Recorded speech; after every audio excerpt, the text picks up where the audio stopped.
Hello fight fans, welcome back to MMA Action Hub, Alex Periera's future fight possibilities. Before we continue, make sure to subscribe to help support my channel. Alex Periera recently dropped a major hint about his future in the sport after UFC 313.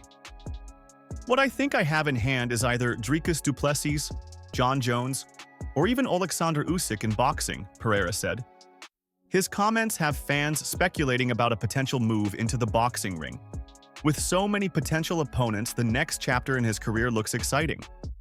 If you had your choice down the road, would you rather have a fight with Dricus at 205 or Jon Jones at heavyweight? Well, not looking to pass ahead, you know what I mean? Like, honestly, these things didn't came to my mind which one, but what I think for the future that I have in hand is either Dricus or Jon Jones, or even fighting Alexander Usyk in boxing. Those I see possibly happen. There's a possibility. Doesn't depend on me. It depends on the UFC. So whatever the UFC want me to do, I'll do it. Today it was announced Dana White is getting into the boxing business. Does a fight with Alexander Usyk become more real? não, com certeza. Quando eu vi o anúncio ali, eu já pulei de alegria. Quem sabe aí em setembro, Saudi Arábia. Absolutely, man. I was hyped. I was happy when I heard the news. Who knows? September, Saudi Arabia. Alex, right here, brother. Chama. Dan Hooker has called out ARMAN TSARUKYAN for a fight at UFC 317. During an interview with Nina, Hooker made light of the situation, joking that he was creeping on her. Hooker then humorously claimed that Nina is cheating on her husband, who also happens to be her cameraman. Fans are eagerly awaiting the heated showdown between the two fighters. Except for Arman, he come at me this week. But yeah, if you go back, he does an interview with Nina Drama where he's actually creeping on it. Like, it's weird. And a lot of people don't know that her husband is the cameraman as well, which makes it even more creepy. Like, you think just because your dad's rich and you're a UFC fighter, this woman is gonna cheat on her husband in front of you? Like, what kind of... This kid is unreal, bro. But another loss for him. Well, I'd like to fight him when I came back. At the National Fight Week, I'll kick Arman right in the monobrow. Right. He waxes it and we all know that. Let it grow out, son. Both Colby Covington and Robert Whittaker have voiced their confidence in Alex Periera's upcoming fight against Magomed Ankalaev at UFC 313.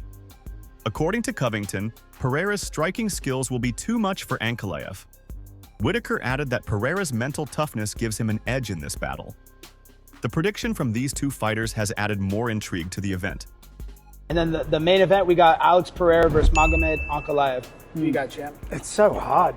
So hard to pick, like, because either Periera knocks him out or he gets held down for 5 rounds and loses. I'm gonna go Periera, just because, like, every fight, every round starts on their feet, and Periera hits so hard.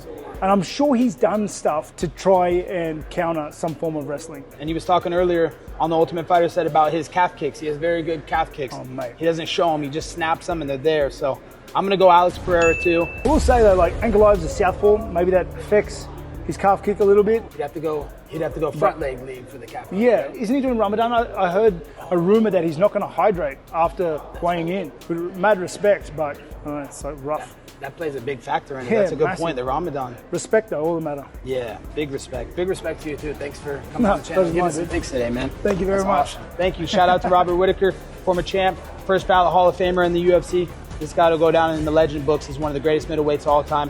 We appreciate him, having him on the channel. Daniel Cormier and Alex Periera shared a hilarious moment. The two began wrestling, but Periera didn't want to stop, much to Cormier's amusement.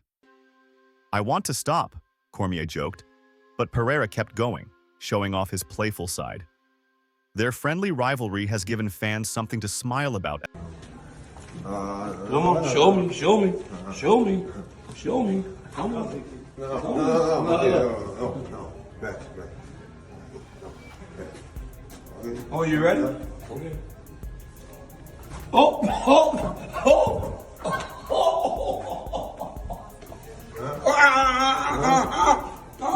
Stop.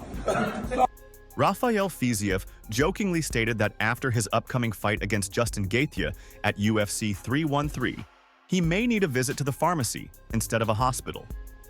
"When people like me and Justin go to the octagon, we always go from octagon to some pharmacy," Fiziev said. His lighthearted comment reflects the brutality of their matchups. Fans are excited to see the two warriors square off in the cage.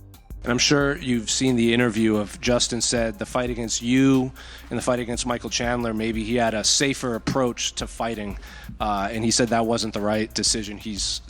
A lot of fans are expecting him to be the old chaotic Justin Gaethje in there. So I'm curious, what type of Justin are you expecting on Saturday? Doesn't matter. I like Justin who go forward, who make the house in a octagon. I like that. And I wait that from the first fight, but I'm going to the war, but he going to the win. And yeah, if he go like that, it make me more happy. Yeah, I'm just, you telling me now, and like, oh wow, now I'm more excited. Dan Hooker predicted that when he had this fight, that the winner, he said the winner and loser are probably both going to the hospital. Obviously, now you're filling in for Dan. So are you expecting the same thing? Both you and Justin are probably in for a hospital visit after this fight. Maybe. But hospital here, last time I go, this hospital is so crazy. We just staying in queue like how many, 4 hours, and we don't do anything. We go, I tell like, hey, I don't want to stay here anymore. We go home, you know. So I don't want to go hospital this time, but it's true words. It's true words. When people like me and Justin going to the octagon, we always from the octagon have to go to some pharmacy. Last one for me. Justin also said that, Islam is looking for new names, and if he beats you, maybe he could get a title shot like when Dustin beat Benoit, he got to fight Islam. Mm-hmm. Are you viewing that too? Like if you beat Justin, maybe you get slotted into a #1 contender fight and possibly fighting for the title next? Mm-hmm. Yeah, it's a good one. It's good, yeah. Of course, Islam, he almost fight everybody already in the top 5. So some new guys, it's going to be good. King Green opened up about losing to Paddy Pimblett, admitting that it felt like losing the Super Bowl. "I slipped on a banana peel. It hurts real bad," Green joked. Despite the loss, Green's sense of humor about the situation has won over many fans. He's already looking forward to his next fight, determined to get back on track. Can you reflect on your last fight with Paddy? You just said it was one of your worst fights of your career. What happened? You ever heard of a blooper?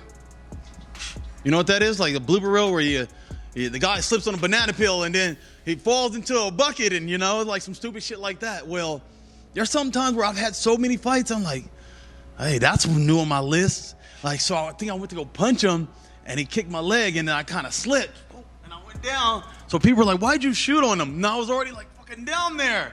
I kind of just fell into it. So I shot and then he capitalized on it. And so a mistake I made, fucking just slept on a banana peel. And shit happens like that, I felt like I lost a Super Bowl, and it is what it is.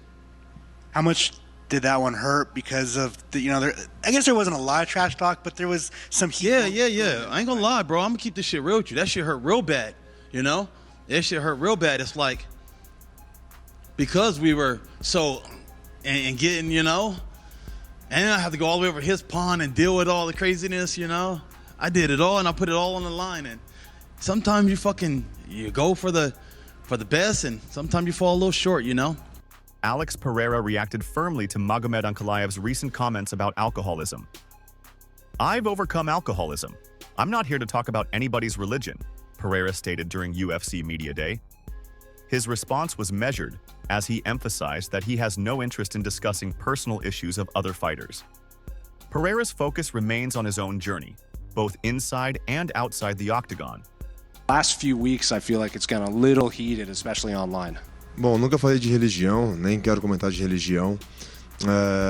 Ele que citou religião, mas se ele não pode fazer uma aposta, que na verdade não é nenhuma aposta. Diferente de eu colocar o dinheiro no bolso ou ele colocar o dinheiro no bolso. A gente está falando algo para ajudar outras pessoas. Então ele coloca a religião no meio, né? Mas para falar o que ele falou na rede social para todo mundo ver, né? Falando do alcoolismo, no meu caso ali, da onde eu saí, né? E graças a Deus eu me libertei, né? Campeão da vida, eu diria. E muitas pessoas passando por esse problema, né? a pessoa diretamente, e não só a pessoa, mas as famílias sofrendo e a pessoa fazer brincadeira. Então eu não entendo quando ele fala de religião, o que pode e o que não pode. Não estou aqui para falar de religião, respeito todas as religiões, fique bem claro. Well, first of all, I'm not here to talk about religion. Whatever religion I respect, I have a lot of respect for that. But he came and said that about he couldn't take the bet, but like was not even a bet about money for me to go and put money in my pocket. It was for us to do a good cause and donate for charity. And then he goes and talk about alcoholism. You know what I mean? I'm a champion in life. I overcame alcoholism, but there's a lot of people that did in the end. Their family struggle with it, not only the person.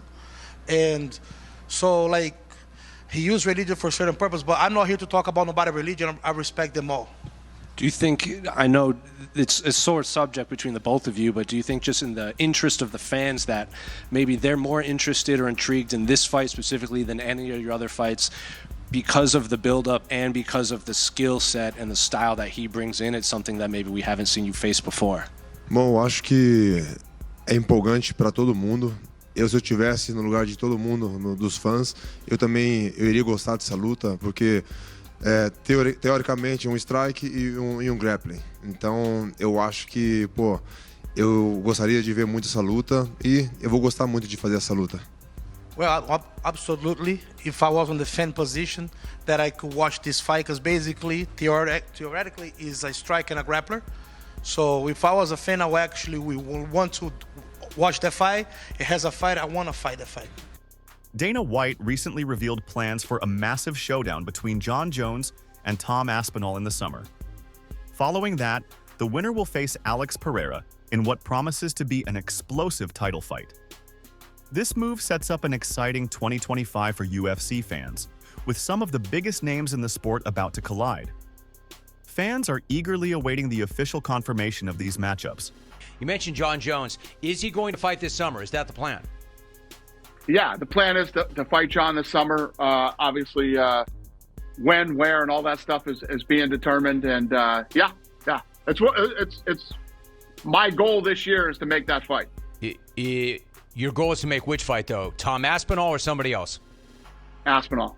Uh-huh. The Periera fight is this weekend. This guy wants to move up to heavyweight and fight at heavyweight, too. If Alex wins, could he move up and fight Jones? He wants to. Well, I'll have to. Let's see how this fight plays out. The fight that everybody wants to see right now is Jones and Aspinall.